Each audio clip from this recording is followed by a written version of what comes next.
Ciao a tutti, oggi, dopo un bel pomeriggio al lago, voglio riscaldarmi. Allora preparo il dawa. Ma che cos'è? Il dawa è una famosa bevanda calda dal Kenya, che è fatto con solo 3 ingredienti: limone,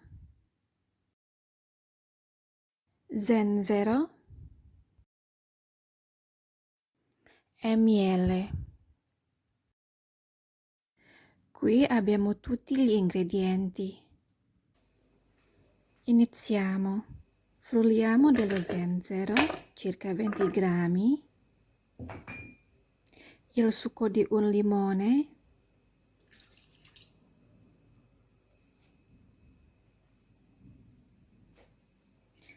un cucchiaio di miele.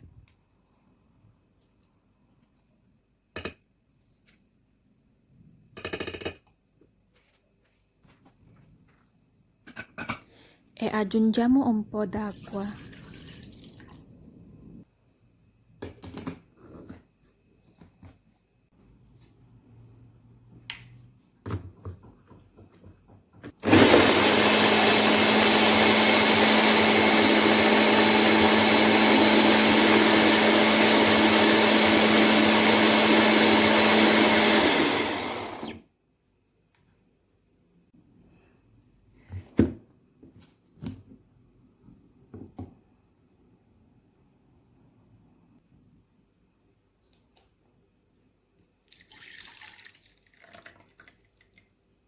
Poi lo bolliamo.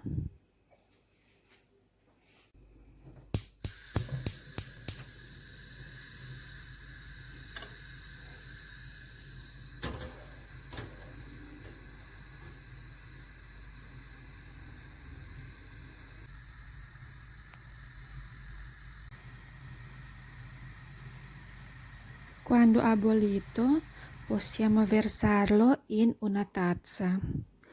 Col colino versiamo piano piano il dawa.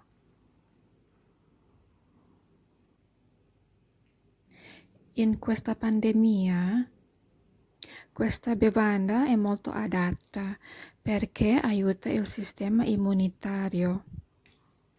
Possiamo vederlo dai suoi ingredienti.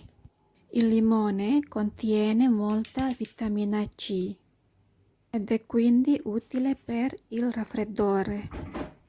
Lo zenzero agisce come antinfiammatorio e antiossidante e stimola la digestione. Il miele è un decongestionante, quindi ci voleva proprio.